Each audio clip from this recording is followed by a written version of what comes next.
ઉત્તરાયણ પર્વની હર્ષોલ્લાસભેર ઉજવણી માનનીય સ્પીકર શંકરભાઈ ચૌધરીએ કાર્યકરો સાથે માણી પતંગ ઉત્સવની મજા।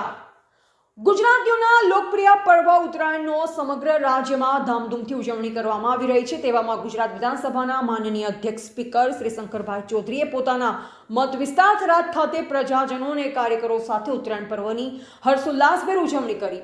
ઉત્તરાયણ નિમિત્તે માનનીય સ્પીકર સાહેબ ખાસ થરાદની મુલાકાતે આવ્યા હતા। તેઓ થરાદના શિવનગર વિસ્તારમાં આવેલા થરાદ નગરપાલિકાના પૂર્વ પ્રમુખ શ્રી હીરાજી પ્રેમાજી રાઠોડના નિવાસસ્થાને પહોંચ્યા હતા, જ્યાં રાઠોડ પરિવાર તેમજ સ્થાનિક આગેવાનો અને કાર્યકરો દ્વારા તેમનું ઉષ્માભર્યું સ્વાગત કરવામાં આવ્યું।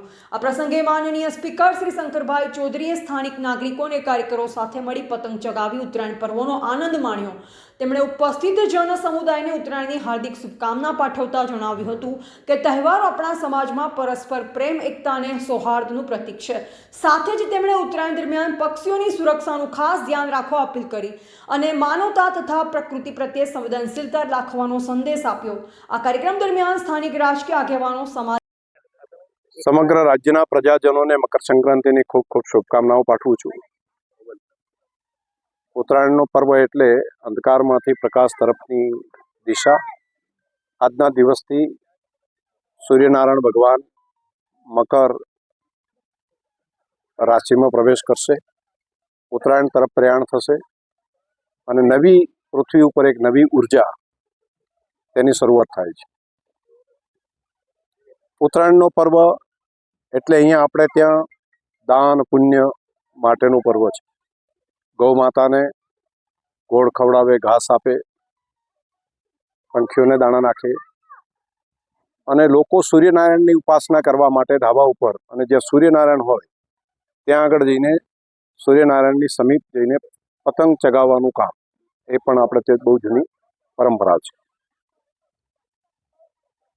થરાદના પ્રજાજનોને આજે મારે શુભેચ્છાઓ સાથે રાજ્ય સરકારે જે એક ભેટ આપી છે, ખાસ કરીને શહેરી વિકાસ વિભાગ માન્ય મંત્રી શ્રી કનુભાઈ દેસાઈ એમના ડિપાર્ટમેન્ટ દ્વારા રાજ્યના મુખ્યમંત્રી ભૂપેન્દ્રભાઈ પટેલ અને ઉપમુખ્યમંત્રી માન્ય હર્ષભાઈ સંઘવી આ બંનેનો મારે આભાર માનવો પડે કે જેમણે થરાદ નગરપાલિકાને ક વર્ગની નગરપાલિકામાંથી અ વર્ગની નગરપાલિકા બનાવવાનો નિર્ણય કર્યો છે અને થરાદવાસીઓને આ એક મોટી ભેટ આપી છે, જેથી કરીને જે થરાદના વિકાસ માટે 3 કરોડની ગ્રાન્ટ આવતી હોય તે હવે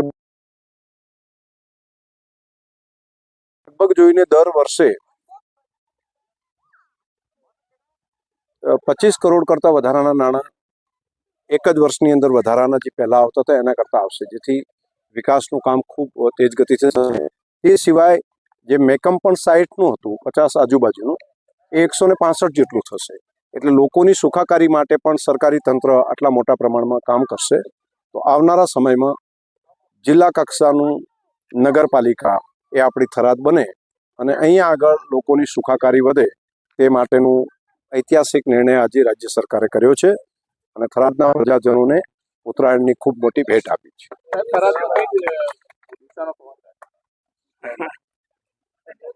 ખૂબ સારો વિકાસની દિશાનો પવન છે અને વિકાસની દિશામાં જ આગળ વધશે।